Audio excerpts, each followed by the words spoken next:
So it's recording now. So first of all, thank you so much for your work. I was really fascinated to read it. It was also very emotionally intense, and certainly as a woman, I connected with a lot of things within it that really spoke to me, and really also kind of made me reflect on my role as a woman, and also kind of global politics and how these situations are created, specifically related to inequality and things like that. But thank you so much for writing these stories out, and interviewing these people, and bringing it to our attention in some form. So I'm really happy to be able to speak to you today, and kind of hear a little bit more about what went into creating this research. So maybe to get us started, if you want to give us a little introduction about how about who you are, and also how you got interested in this research, and how you got connected to it. First of all, thank you for having me. And yeah, I'm Muna. I am actually a refugee. I was a refugee because now I am in Ethiopia. Well, actually, I'm now in Dubai. I came here to just trying to find a job, but I'll be back to Ethiopia. Well, I was a refugee in Yemen with my mom. And while I was there as a refugee and in a war-torn country in Yemen, I actually got into research when I got access to refugee education online, and I was studying online. And through those educational online that was given access to refugees and asylum seekers, I got access to the global, I think it's called Global Lab. I think something. Global History Lab, maybe? History Lab, yeah. Global History Lab, yes. It's from Princeton University. It's a course, I think, online. And I got access to it, and I took the first course, and then I met Marissa through that course. And then I got into research because they asked us to do research, and I decided to do research on the Eastern African immigration to the Arabian Peninsula. And that's how my research started, because I was very much, as, let's just say, the situation was very much normal. I didn't think about doing research about our situation there, but studying Global History Lab and learning the tools about research got me into doing research about the situation of refugees and displaced people, asylum seekers and migrants in Yemen. So that's how it began, I think. Yeah. That's really such a such a wonderful success story in some sense for this specific Global History Lab, that I'm hearing that actually introducing people who wouldn't otherwise be able to, one, access these kinds of informations, and participate in kind of the process of making knowledge. And so really coming from that perspective, it's great to hear that you now, do you consider yourself a researcher then? Will you continue to do research on these kinds of things, or? Yes, very much. I'm now so into research, and with that course, I think, and we took a second course as well. It's called History Dialogue, and it was very much deeper. And I think I got very much self-aware about my situation, about the situation, about my own people, about the situation of refugees and asylum seekers. I become much more aware. Previously, I was just in the situation as a refugee, an asylum seeker, just a person who's trying to survive through life with my family and with the other people. But when I studied those research tools and taken back courses, I'm very much grateful for the team of Global History Lab and History Dialogues, Marissa and Professor Jeremy Eidelman, and also the assistants who are, I think, Kate and Lorenzo and others. So they helped me so much, and others, I believe, in us becoming much more aware about situation and just building our own voices through those courses. And I'm very much grateful, and I really want to, you know, it's inspired me to just go on into this path. Yeah, I just want to go on in this path. Yeah. That's great. I am also so encouraged that as a young person, you're also you're getting this knowledge at a time when it can also impact you know, your own life planning and you know, giving more tools to young people to be able to navigate situations. As I was reading something towards the end, actually, that I noticed that you pick up on quite a bit is this role of education and research, and that many of the women said that really what they wanted was, or at least something that as they were traveling, they really wanted for their children as well, this access to education and an education. So what I guess, what is the role of education and kind of how do you think that your interviewees envision that education would be able to influence their lives? Education plays a crucial role in the lives of refugees and displaced people in conflict-affected regions. And for many refugees, education provides a pathway to rebuilding their lives and achieving a sense of normalcy after experiencing trauma and displacement. Education can also help to mitigate, I think, some of the long-term consequences of displacement, such as the poverty, marginalization, and social exclusion. In the context of the interviewees of my research, education represents an opportunity for personal and social transformation. They see education as a means of escaping the cycle of poverty and discrimination, and as a way to build a better future for themselves and their families. For many interviewees, education represents the key to unlocking new opportunities and achieving their dreams. In summary, I think education plays a crucial role in the lives of refugees and displaced people, providing opportunities for personal and social transformation, economic stability, and social change. I think it is a fundamental human right that should be accessible to all, including refugees and asylum seekers in conflict-affected regions, just like in Yemen. Mm-hmm. Yeah. I certainly agree with you, and I'm curious also. So, how do you think that you know? I guess since you envision yourself also as a researcher now, how has this been kind of the whole process of you know, from just learning about Global History Lab and then also, you know, learning kind of all of these various tools to interpret the situation going on around you, and then also having tools to actually, you know, go out and conduct interviews, and then all the way now to being published, which is I'm quite a perfect example. Yeah. Mm-hmm. Yeah. So maybe what role has it in the course of doing all this? How has it kind of impacted your personal experience, and what are, I guess, some of the biggest things that you've been able to take out of this process? I think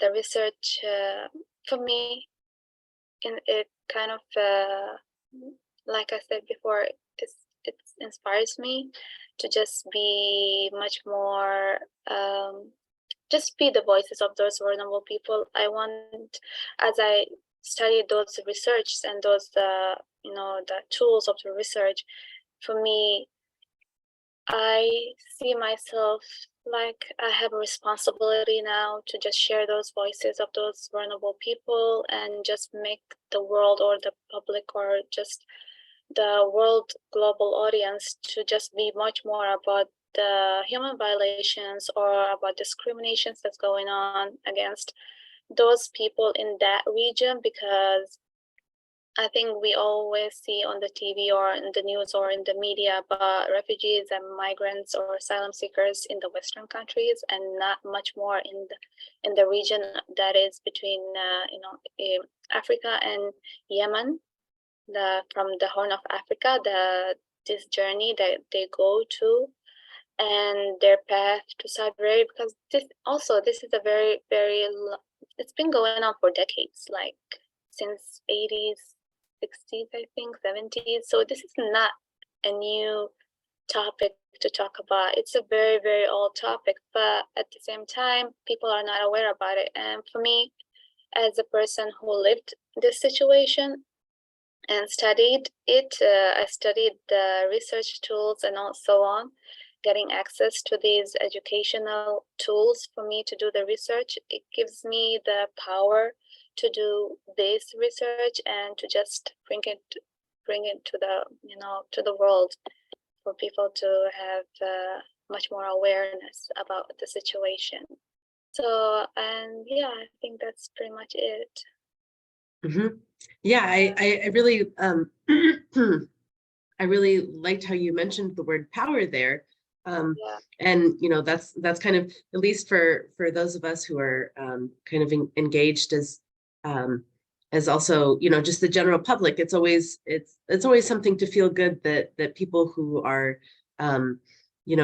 that need to be empowered are being able to contribute to conversations, and we can hear from really everyone. And that's I think, as a researcher, it's great to be hearing that that more and more people are being included in the documenting of research.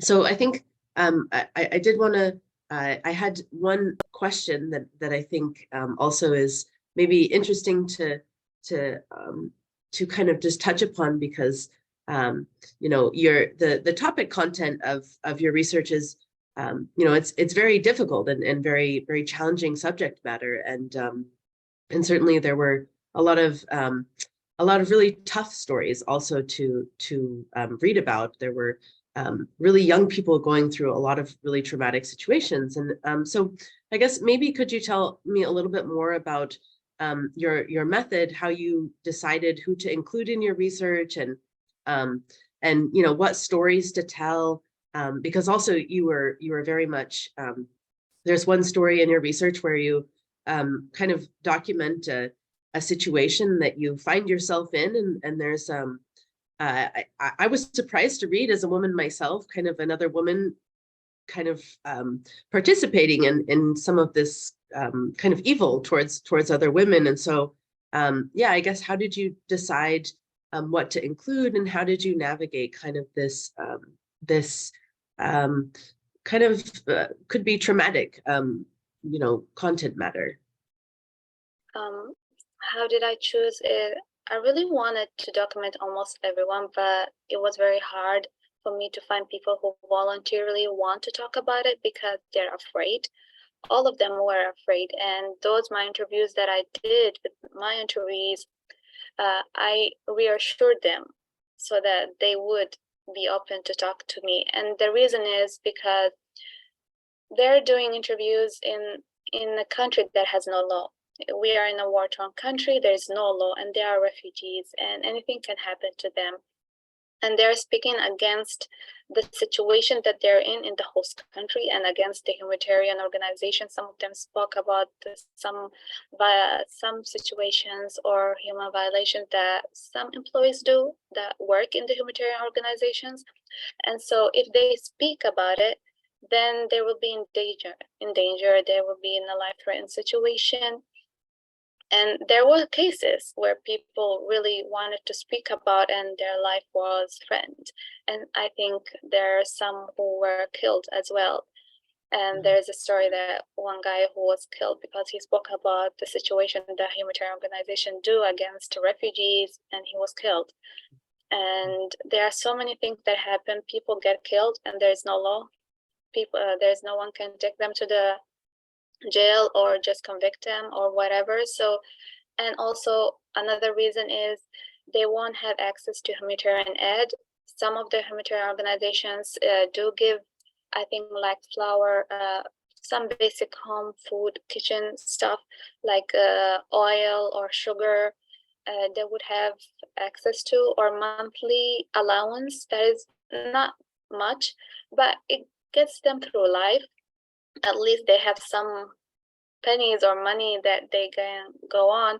So most of them are, that's the reason why most of them don't speak, or all of them. And they were really afraid to talk to me. So I just took whoever was encouraged or whoever had the courage to speak to me, and I made them much more, I made them feel safe. Even when I was recording with them, they were really afraid. When I turned off the recording, they were much more easier to talk to. They were open to talk to me. So when I hit the recording, I see them hesitate to speak sometimes. So I just chose whoever was encouraged, whoever came forward, and I just was walking from one place to another, going. Some of them referred me to others, and I would go to just communities, like there's refugee communities where they sit together. I would go there and just talk to each one of them. Are you willing to just consent to do an interview with me about this? And they will be asking why. Some of them think it's they would have access to humanitarian aid, that they will gain something from these interviews. I told them they would not gain anything. I was very honest with them. I just said that their voices and can make a change, that people would listen to them. There will be public awareness. So yeah, I think some of them were encouraged to speak. Other really, yeah, most of them really find it hard to speak, but gladly I was able to make them, feel comfortable and speak to me. Mhm.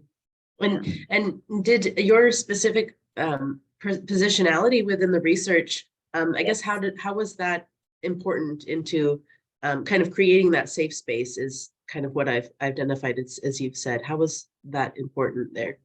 Yeah, it was important because I was one of them, because I am I'm one of them. So I'm a refugee like them, asylum seeker as them. So I'm not someone from the humanitarian organization or some guy that doing some research studies about their situation, because there's so many people from the humanitarian organization would go to every house of those asylum seekers just to conduct and see what the situation of their house. But even to my house, they did came to my house, those humanitarian organization employees. They just come and just take our name, and that's all. They actually don't give any humanitarian aid. They just choose whoever they want to. I don't know what are the guidelines for them to choose who to give to and who not to. So for me, in my position for those interviewees was just like, I'm just one of them. Like I said, they would easily talk to me without the recording. So when I hit the recording, they would just become a little bit hesitant because they don't know where this is going that might go against them. So my position as a person, part of the community of the refugees and asylum seeker, was very much beneficial for my position to do these interviews and this research and make it very much authentic and raw, storytelling. That is because we talk to each other about this situation always. We just sit and talk. Our family, like my mom or any others, when the refugee asylum seekers get together, they would just sit down and talk about the situation. So it was like that. It was just like a sit down and talking to each other, but with the recording and maybe question and answers and follow-ups from me, and make it a little bit much more like a much more professional, and not just like gossiping or just talking, having a over tea conversation. So I just make it a little bit with guidelines. And did you have experience with interviewing before you had this project that you did, or was this kind of the first interviews that you had done? Well, for interviews precisely, this is my first time, but I also, like I said, I did have access to refugee online education. And so I was part of a organization that does facilitation. I was a student first, as a student in the program that talks about global issues such as refugee displacement, identity crisis, or whatever. They would just bring us together and just talk. And I was a student at the beginning as a refugee, so I can talk about my situation. And I really like that program very much. I became a facilitator, and through the course of being a facilitator in that program, I was taught about asking the right questions and asking questions that are open-ended, not closed-ended. So I was very much aware about the way I want to structure my questions from that experience, and so I took it with me in this research when I was conducting with my interviews. So yeah, I think, like I said, education is very important. Yeah, it just shows and how I really, really worked it. Mm-hmm. And I guess what do you think are you interested in kind of going further with maybe with teaching or kind of getting involved in some of these processes, or are you interested in doing more education now that you've seen kind of the direction that oral history and this introduction to hopefully methods that are a little bit more accessible for everyone, these methods that hopefully are aiming to not recreate hierarchies, but yeah, have you gotten kind of engaged in further education or teaching, or is that of interest to you from kind of this non-traditional classroom model? I'm very much interested because I think I'm very much, people always strive in life to find their path and what they want to do in their life. And I think this is something I want to do. I think this is something I'm inspired to do. I think this is something that I'm purposely, what I went through to do. I want to do it. I have very much interest. At the meantime, I really don't have any kind of projects that I do about it. I'm very much interested in just getting on this path and just doing this. Yeah. Mm-hmm. Well, I hope this is a good step in the right direction then. I was curious as I was reading your work, did this kind of the process of doing this research, did it connect you with because a lot of times also in maybe this process of being away from home, kind of reconnecting with people or memories, maybe it can also help reconnect with your culture and kind of make create that more comfortable space. Did you find that the process of doing research helped you also to connect with your culture and make you feel kind of a sense of home away from home as well? Yeah. First, I'd like to mention that I'm born and raised in Saudi Arabia. Like, my family immigrated from civil war, the situation that was going on in Ethiopia, and they came as refugees. Like, they sea crossed and came to Saudi Arabia. So I was born and raised there. So I don't know much about Ethiopia, about the situation, about the struggles, and so on. But when I left Saudi Arabia and I was in Yemen, and I got connected with the culture, with my people, and learned the situation of how my parents went through this, because I didn't see it. I just heard about it from my mother. So I witnessed the situation of those refugees and migrants. And I think, yes, it did taught me about the situation, about my culture, my people, and I got to know them and see their struggles firsthand. Yeah, I think that I got to learn and see in a way, it depends. It got me to get a deep connection to my culture, and also, while also creating meaningful change. I hope so. Mm-hmm. Yeah, I mean, I think so, but I certainly hope that you also see that in your path going forward as well. I wanted to ask about some of the, I guess we've mentioned a lot of challenges as well, but what were some of the main challenges that you faced in doing the research and kind of writing it up as well? Well, first is the situation of the country, because we were in a war-torn country, and I wasn't even, I was scared to take pictures because no one is allowed to take pictures in the country because they don't want people to see the situation in the country. And also another challenge is for me is internet. Yemen has the worst internet in the world. If you see online, it's the last country that has the worst internet in the world. So I was struggling with the internet. So I would just stay up at night, like at 3 a.m., 4 a.m., where there's no pressure on the network. So I can work and just with to send my research and just do editing and just doing also some kind of online research, trying to find secondary or just statistics as well.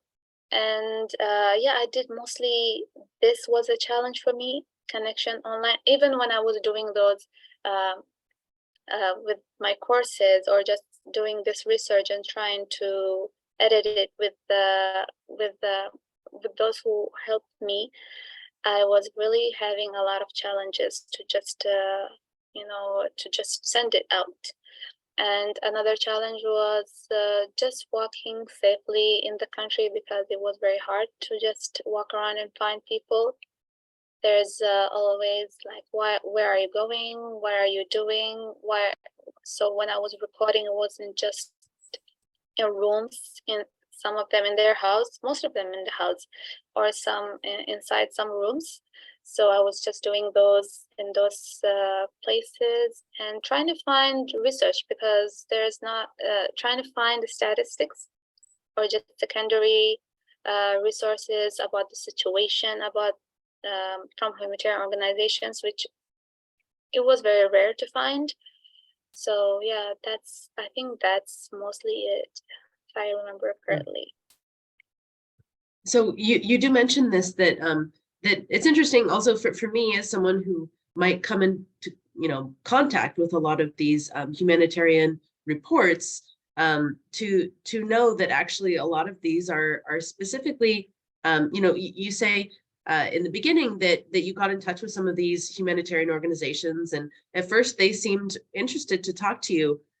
So what happened exactly that after that kind of initial warm greeting, that then they didn't want to talk to you, and what is it that that I guess international audiences should kind of know about those dynamics and kind of the inequalities that are maybe structurally built into that system?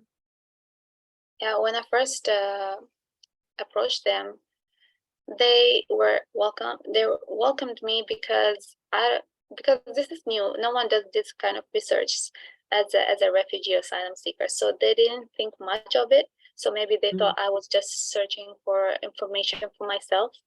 They didn't think much more about it. But when I said that I'll be recording and this is going to be a research that I'm conducting, they really hesitated and they just turned me down and didn't want to contact me much more or just share with me information about the situation, because everyone knows in Yemen that the humanitarian organization is pretty much corrupted. They know about the situation. They know about their corruption inside the organizations, so they don't want to speak about it. They don't want to share anything about it. So when they learn that this is going to be a research that I'm conducting and will be shared with the global audience, it's going to be published and so on, they kind of said no. They didn't actually, they just said no for me. Yeah, they didn't want to get involved whatsoever. Definitely any places that they do not want to talk about this is always something that I'm very glad for that reason that we have been able to give you the tools to be able to do this, and hopefully safely. I certainly in any of these contexts, it's always also the safety of the researcher is first and foremost, at least of my opinion. So yeah, I certainly I applaud your work, and I think that not only the women who chose to speak to you, but also I very much admire that you have the kind of courage to do what's right, and that's not always an easy choice, right? Um, Important. what's that?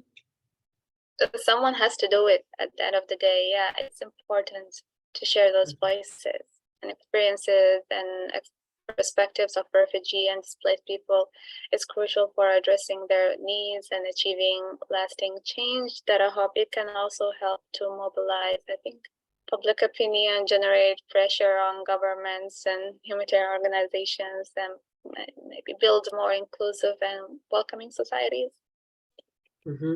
Related to that question, so because you mentioned in the end of your paper that that, let's see, what did I write down here, that it's not research is not just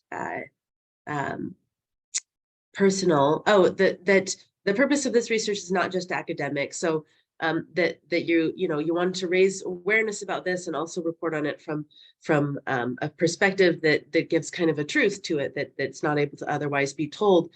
So are you kind of involved in other kinds of projects or other spaces where you're also speaking out about this? Also, young people with so many tools available to them. What other ways are you reaching out and doing that raising of awareness? Well, one thing is maybe through social media, and also, like I said, I'm part of a organization that brings people from different parts of the world where they talk about global issues. So I raised this issue with that through the organization and in that space, because they create this safe space for us to share our struggles or our voices. And for now, this is where I'm sharing my research with. And I hopefully in the coming days or months or years, I'll be sharing much more. I am hoping just having a bigger platform for me to share as well. And I think this article precisely, it does raise awareness about the situation. So yeah. Yes, I'm very much hoping that this will help you to connect with certain audience that also need to hear these messages as well, and that'll kind of snowball into larger change, certainly. Yeah, I guess, do you have any other points that I don't want to get too much into the politics, certainly, but yeah, I guess I don't know if it makes so much sense to or maybe just to, I don't know that they'll include this, but in any case, because the situation in Yemen is quite a humanitarian crisis, and I know that there's a cholera outbreak that's very severe, and you've written about shortages of water there as well, and so I guess one of the main questions that I had is I was going as I first encountered the research was, why would anyone decide to go to Yemen? And if there are other options, why specifically Yemen? So was I guess you also talk about in the beginning of your article about this kind of history between the Horn of Africa and the specific that area of the world, and that there is kind of a passage between both groups, that they go between the two areas. But knowing the situation there is as so bad, why specifically that part of the world? What is it that is the goal to reach Saudi Arabia, or what is kind of the main reasons why Yemen is a destination point? For most refugees, and I can say not most, all of them, Yemen is the transit to Saudi Arabia, because Saudi Arabia is one of the richest countries in the world, and it's known that it's a very much a country that people might find work. So, and Yemen is the closest to the Horn of Africa than the Western Mediterranean or other regions. So there is much easier and much cost, I think, affordable for them. I won't say affordable, because they just try to take loans and whatever to just cross this path, so it's much closer for them and to get to Yemen and then to Saudi Arabia. And much of them don't know about the situation in Yemen. They don't know about there is war. They don't have accurate information about the situation in Yemen or the dangers in those routes. Many of them don't know about that situation, and some of them just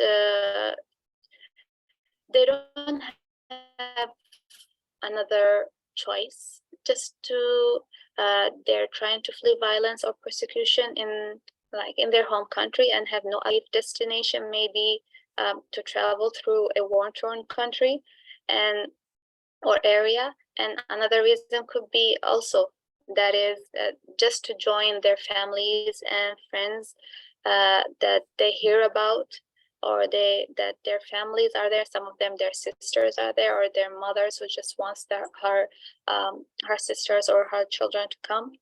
So they come from this path. So many refugees also may have a decision. It's kind of based on hearsay and rumors from people. So and most of them, those refugees and asylum seekers are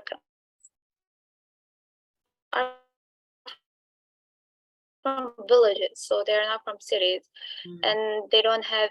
It's from people who come from those countries, who are being maybe deported, or just hearsay from. They would just say, well, Saudi Arabia is a very good country, you need to go there, and how you get there is just from transiting through Yemen. It's very easy, you need to go there. Life is, they just paint this perfect life that is all false for them, because those smugglers gain a lot of money from them, so they kind of lie to them. There's so many, and I think the last thing, it's worth it. The decision to migrate is often can be like it's very complex and multifaceted. So the decision is often a last resort, and it's not taken lightly. So they just have no option. They would just leave everything and go. Mothers leave their children, or leave their families. So they don't know what they're going through. They don't know what life is gonna be. They don't know anything. They just go. So yeah, that's it. Yeah, that's Hello? certainly it's yeah, can you hear me? Hello? Yeah, I can hear you. Yes. Yeah, so I think that that does help to at least paint the situation that certainly that these huge inequalities influence people's lives very immediately and very directly and very acutely in a lot of these situations. And so yeah, I hope that certainly that in my own work, I focus a lot on the inequality that's created globally. So I hope that at least in some way we're trying to address that, and we can help support you and others who are in these situations where you have a particular view of that really extreme inequality. So yes, I hope that. Mhm.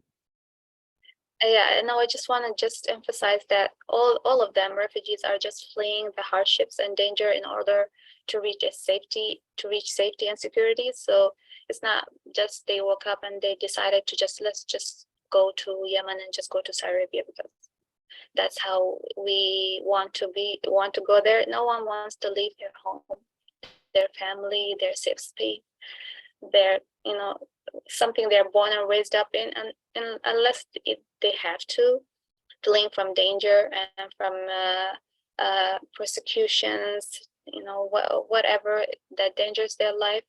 So that's the main reason why they're just leaving and fleeing and leaving everything, just going, trying to find a better life for themselves and for their future and kids back home, so that they can just send money back home for their children or family while working Yeah, job yeah. there.